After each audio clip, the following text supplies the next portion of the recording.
Hello, welcome. My name is Jo, and today we are going to talk about what I read in September. I did have a really good reading month in September. I read 12 books. I read several books first in Spanish, and I did talk about these in a vlog on my language learning channel, so you can check that out if you are interested in more of the language learning aspect. But otherwise, I finished The House on Mango Street, which I have not read in English yet. It was originally written in English, and this is the Spanish translation. And I would really like to read this in English. Really enjoyed this. It is a very short book, and each chapter is kind of a fragment, 4 or 5 pages or less, and they are just about this family's life, particularly following the main character, who is named Esperanza. They moved to a neighborhood in Chicago. It's kind of like a place where they're hoping to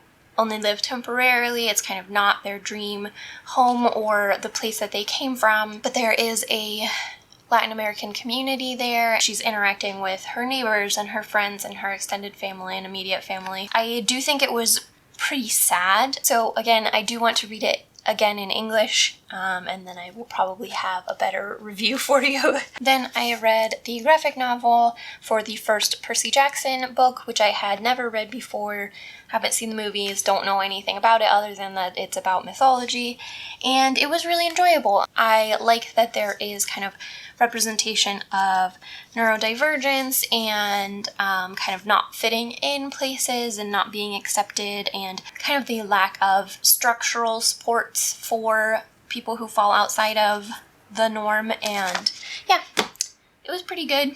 Then I listened to the audiobook in Spanish for the book The First Rule of Punk, which is a middle grade book about a young girl.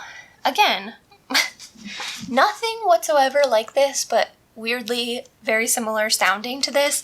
A young girl who has to move to Chicago with her mother. Her mom is an academic and she has kind of a temporary placement in Chicago, and her mother is of Mexican heritage and her father is white, and her dad is really into punk, and so is the main character, who goes by Malu. So she's kind of really resentful of having to move away from, kind of her situation, and at first really struggling to find a place in her new neighborhood, her new school. And she does eventually find some friends and starts a little punk band. And this was very cute. I do think that, again, I will try to listen to it in English just to make sure that I like it and understood everything, but I think that this was a really cute read. I also think it probably would be better to read physically, because a big feature of it is zines, like making the little paper zines, and it kind of includes those in the books. So in audiobook form, they don't make any sense, obviously, because they're just reading the text that exists in the zine. But I didn't feel like it made it, not worth the listen or whatever. There was a lot of stuff about preserving your heritage and your culture, and that can include new things that you enjoy that are perceived as outside of that culture. So anyway, next up I read 6 books that I did do a kind of vlog, but kind of just my immediate reactions to those 6 books, so you can watch that. If you want more detailed reviews, I will just go through them quickly. The first one was Fever Dream by Samantha Schweblin. I still haven't looked up how to say that. But this is a very short novel that is classified as horror. I think that it's a very unsettling book.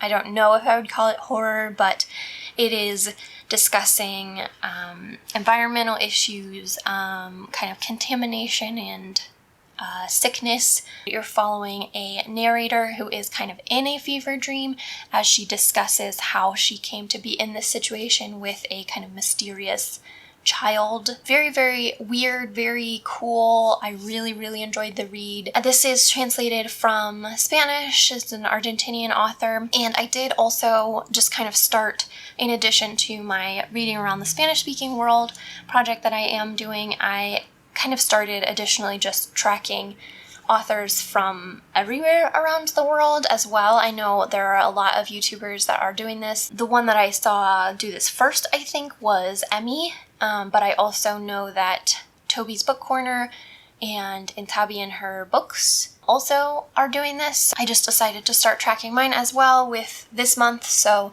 this was my Argentinian read. Next up, I read the short story collection And Other Disasters by Malka Older. And this was a sci-fi collection that I really, really enjoyed. I didn't love every single story, but there were several that really, really stood out to me.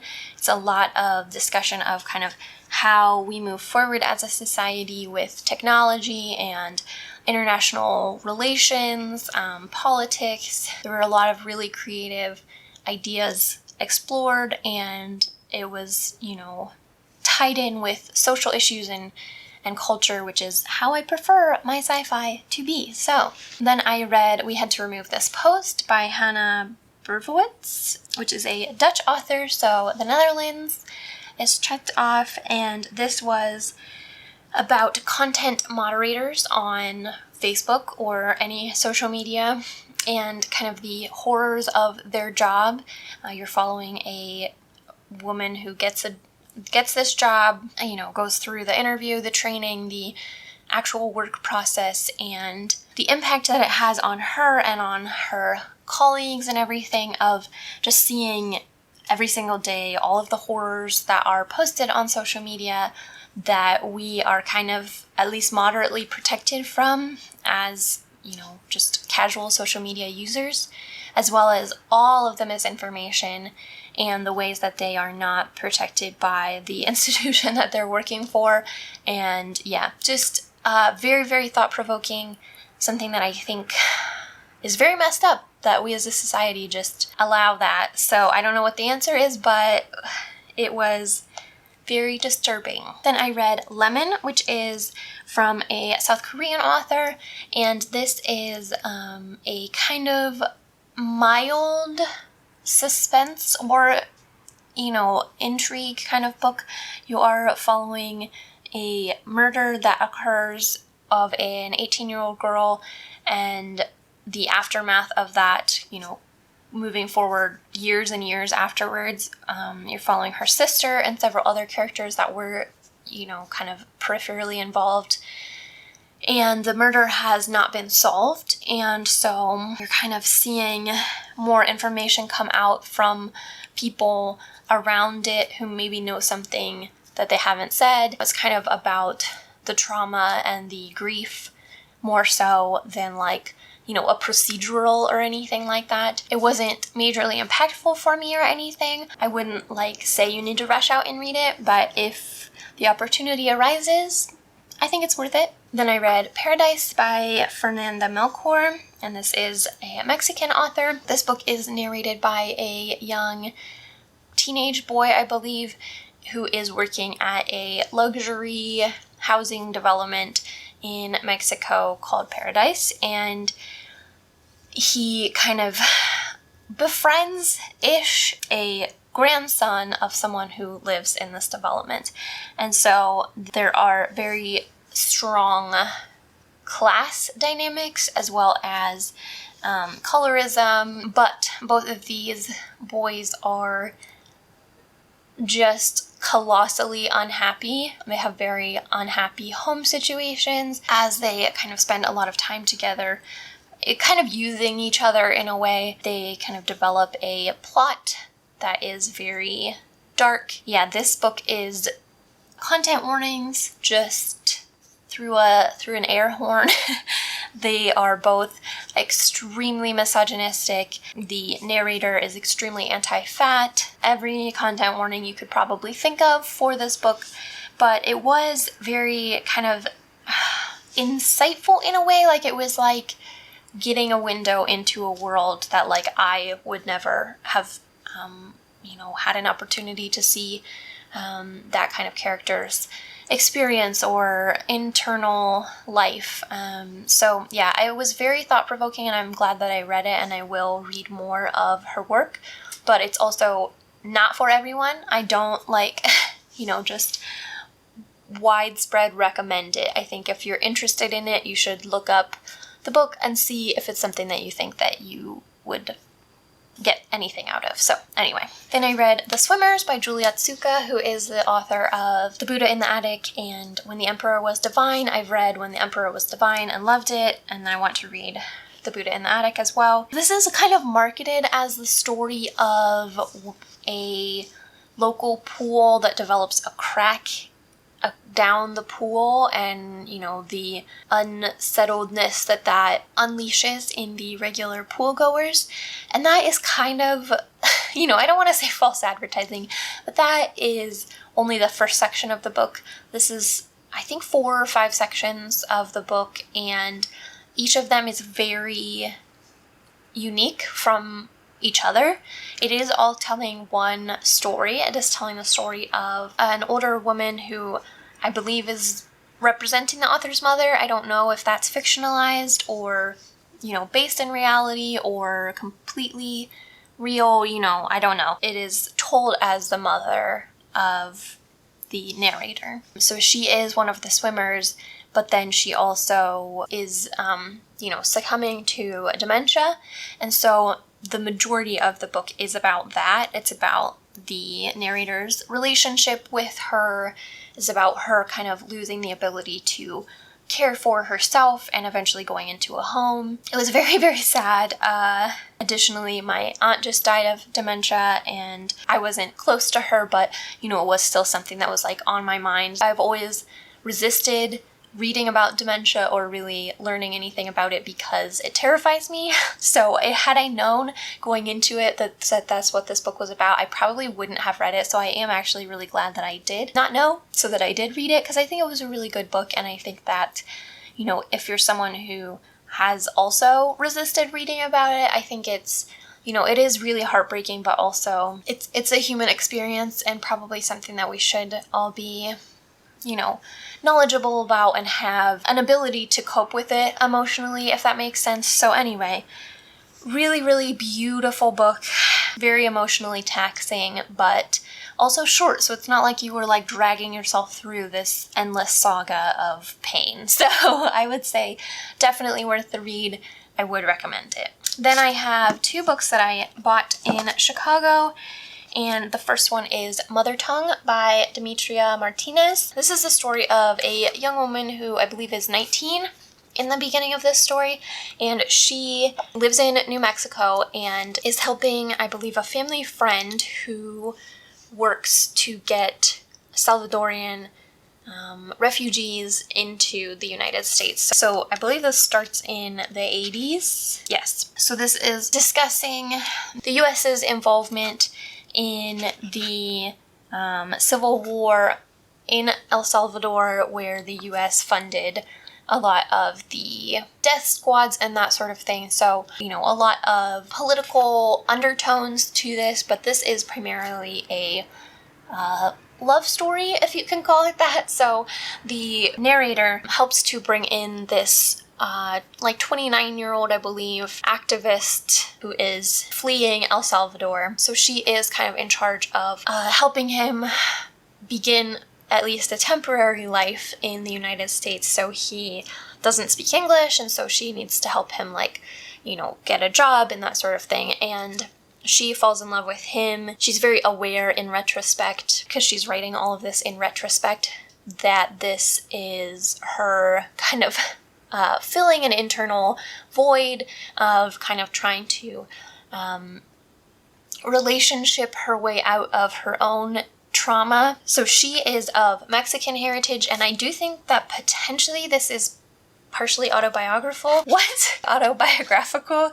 Because in her bio it says that she, in 1987, was indicted on charges related to smuggling Central American refugees into the United States. A jury later acquitted her on First Amendment grounds. She is also an American of Mexican descent. So this was really, really beautiful. This is something that I think is read for classes, based on what I read online, like is read for literature classes and that sort of thing. And it's something that I can so easily see being the case. You know, it is nice and short, but also so densely packed with emotion, with politics, with trauma and PTSD and the body keeping the score. So in addition to huge, complicated social, political issues, you're also talking about someone's deepest interpersonal and intrapersonal struggles and issues, the ways that we hurt each other trying to heal ourselves, and yeah, just really, really impactful. I just picked this up on a whim because it was $6 and it just looked really good.